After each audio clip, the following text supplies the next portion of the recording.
What is going on, guys? In this video, I'm going to tell you exactly what I would do if I was to start my fitness journey again from scratch, right from the get-go. Now, I've been training for probably about 12 years now. First got myself in the gym when I was about 16, 17. I'm now 29. I made a lot of mistakes, especially when I started, but I've actually learned from these mistakes. This is what's got me to getting into coaching now, working with a lot of guys, helping them get to an amazing position with their physique without making these mistakes. Okay, so if I was to start again, right from scratch, here's what I've learned and here's what I would actually do differently. Okay, we've got 5 different things here which I'm going to cover. Number 1 is I'd actually train less, but I train way smarter. Okay, now I got great results when I was training when I was younger. I was training a lot more than I needed to. I was probably doing the wrong training split, but you just kind of get away with it when you're young. You know, as long as you're going in, you're lifting weights, you're eating okay, your body adapts pretty quickly. Obviously, you can kind of get away with more when you're younger. You do have probably a bit of a faster metabolism. So yeah, like I still got in shape when I was younger, but if I was to go back and apply what I know now, I'd be in a completely different position. So when I say train less but smarter, I wouldn't be in the gym like 6-7 days per week, which is what I did when I was younger. Okay, I was training way too much. Sometimes I went through a period where I was training twice per day because I followed, again, a fitness influencer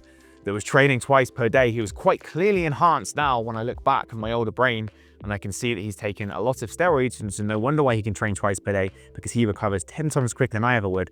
So I went through a period of doing these 2 sessions per day for a while, which is absolutely stupid and clearly not smart at all. So when I say train less but smarter, this just means maybe like 4 days per week in the gym with a very good training split and just getting stronger over time. I'd have way more time on my hands and I would have probably got better results. Now, what I did when I was younger is I did the whole bro split thing. Chest day, back day, arms day, delts day, all that kind of thing. And of course, I'm not saying that doesn't work. You can get results from training like that, but it is not the most effective training split. And this is what I did for a very long time until I discovered trying to train each muscle group twice per week is a lot better. So I probably got the same results, half the amount of time that I would have spent in the gym. Obviously, I would have taken. So train less, but train smarter. That's the first thing that I would have done differently. Number 2 is I would have stopped worrying about just eating clean all the time. Now, I remember I went through periods like this. Very specifically, I remember when I was going on holiday, I must have been about 19, 18. And I literally was following a diet to try and get in the best possible shape, I believe, to go to somewhere like Malia, of all places. And it was the most boring, most miserable, most horrible diet that I've ever followed. I was so tired all the time. I felt like crap. And what did I do every weekend? I had a massive binge and a massive cheat meal. Now, because I was probably on such low calories in the week and because I was a little boy at that time, I actually still managed to get in shape, okay? But that is not what you should be doing. You should not be eating nothing in the week to then binge at the weekend and just living off this horrible, boring diet. I don't even know how many calories I was probably on at that point, but not a lot. Very, very little amount of food. Didn't work for me because I was just trying to eat clean all the time. This doesn't work. What you need to do is, yes, eat mostly whole foods, mostly quality foods, but you still need to include the foods you enjoy in your diet. You need to eat foods you like every day. You shouldn't be craving things because you cut everything out. Okay, this is what I used to do. And again, another example that I relate back to is when I competed 2019. I was just eating pure clean food. It was the most boring diet I've ever been on in my entire life. I was eating beef, protein isolate instead of whey because I couldn't have dairy apparently with a coach that I was working with at the time.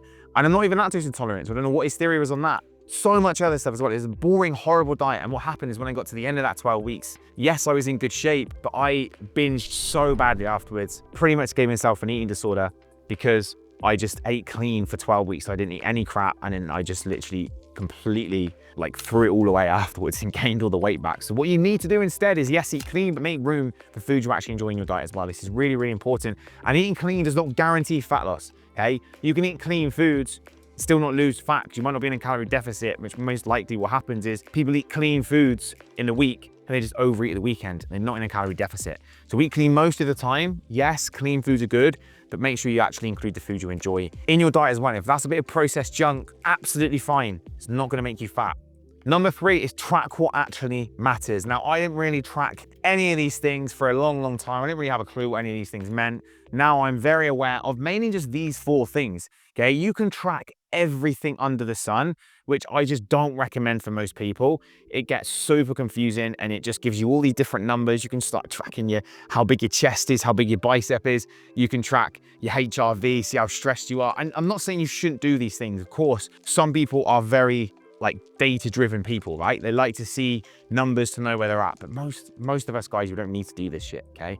These are the 4 most important things. If you want to build an amazing physique, stay in amazing shape, these 4 things are the only real 4 things that you need to think about and make sure you stay on top of, okay? Number 1 is going to be calories. Calories control your weight. They decide whether you're going to gain weight, lose weight, maintain weight. You have to stay on top of your calories if you want to stay in shape year round, okay? And you know when you're eating too many calories because you know that you're gaining weight. Number 2 is protein. Super important. You need to make sure you're consuming enough protein every single day. This is going to be at least 1 gram protein per pound of your body weight. This is going to support muscle growth. This is going to keep you full. This is going to make sure you don't end up binging every single night. And there's also so many other things that protein does as well inside your body. Loads of benefits, okay? So you need to stay on top of these 2 numbers when it comes to your nutrition. Number 3 is steps.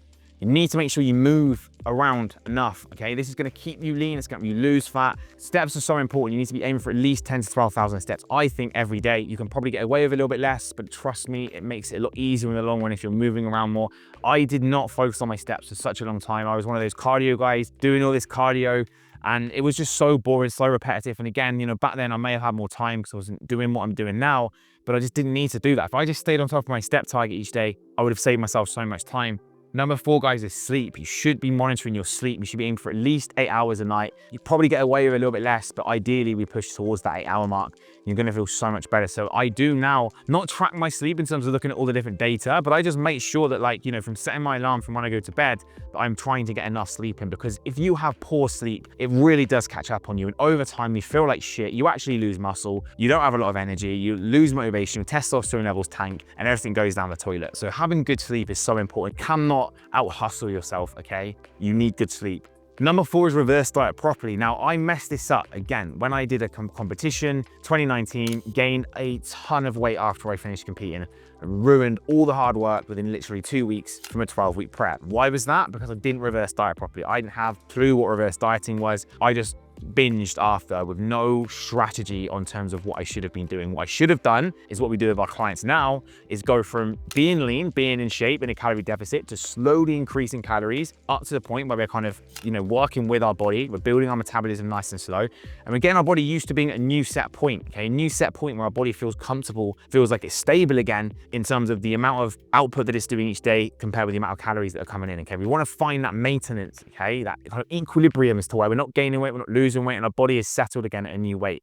So if you've just lost 20 kilos, you need to get to that point again where your body is comfortable with that weight loss, because realistically, guys, your body doesn't know that you're trying to lose weight or whether you're actually killing it, you're dying, and you're starving yourself. That's the reality. When we lose weight, that's what our body thinks. So that reverse diet is absolutely critical. Once you've gotten in shape, you've got the 6-pack, you slowly increase calories to get up to at least 3,000 a day if you can. And then from there, you are at a safe position where it's less likely that you're going to gain the weight back. Number 5 is stop rushing, okay? Everybody wants things too quickly. Everybody wants to see results quickly. If you've neglected your body for the last 10, 20, 30, 40 years, are you going to be in shape in 12 weeks? Probably not. Are you going to look a lot different in 12 weeks? Yes, of course, but it's going to take time for you to get to that position that you really want to. It takes time to get there, and I was rushing for such a long time. I was rushing towards my fat loss phase. I was throwing a kitchen sink at it.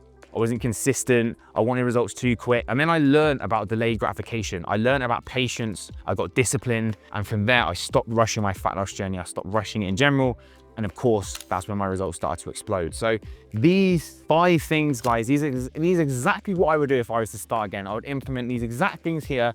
I would make sure that I'm not falling down any of these traps, doing these things wrong, and my results would have probably been even better than they are now. Do I regret how I trained and what I did back then? Absolutely not. I probably wish I got a coach sooner and actually learned properly how to do this and educated myself. Probably would have saved me a lot of these things. With that being said, I work with 2 coaches that actually caught me in these methods here.